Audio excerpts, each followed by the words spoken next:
Hello, everyone. It's your Mystic Messenger, Dr. Christina, with an important message for you today. It's another beautiful day here at Mount Shasta, and today I wanted to discuss how control dramas keep us stuck within the matrix. Control dramas are patterns of relating with others, which are learned in childhood and are largely embedded in the subconscious mind. Because we are, in essence, a field of energy, and our innate energy levels are not usually optimal, we then seek out ways to raise our energy. When we interact with others, a dynamic inherently occurs whereby there is an opportunity for an energetic exchange. Based on learned patterns, we sometimes take from or give energy to others. We have all experienced situations where we feel either drained or uplifted based on an interaction we experienced from another person. So during our formative years, because most of our parents were imperfect, they learned how to maneuver the world seeking additional energy from other people, including us. These are called control dramas, and they range from passive to aggressive forms of obtaining energy. And depending on the control drama used by our parents and our innate temperament, we adopt our own tactic of defending against and gaining energy. This plays out a role in our relationships as well as the systems that we live in. The matrix, for example, is a system based on control. There's a concept that I labeled the bully victim paradigm to explain this.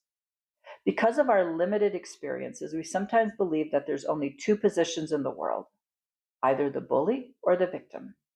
When we take on the bully position, we externalize our anger onto others, control or exploit others in order to make ourselves feel more powerful.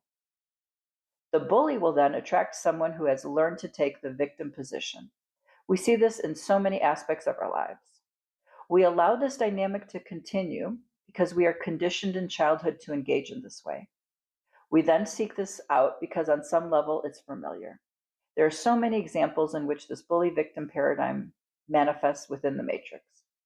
For example, a business owner who hasn't resolved their childhood trauma will likely control, manipulate, and exploit their employees. An employee who hasn't resolved their childhood trauma will allow this dynamic and feel stuck in the situation.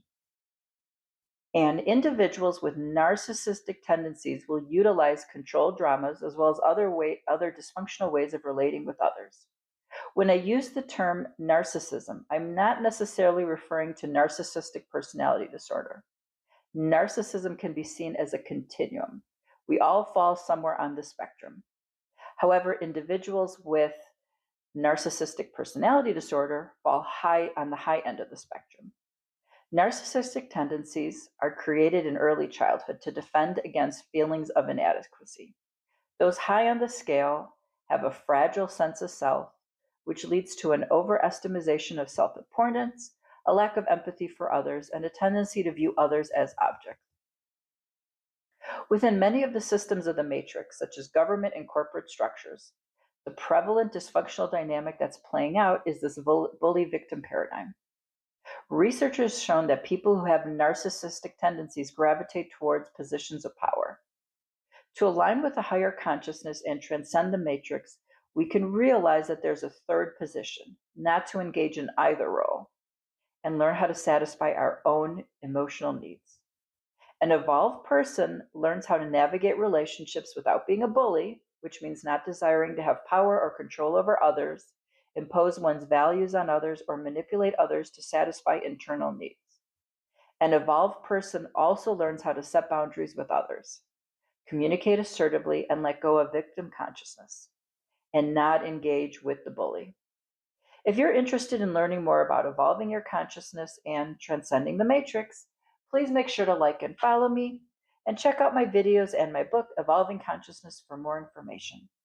Sending you lots of love and light from the heart of Mount Shasta.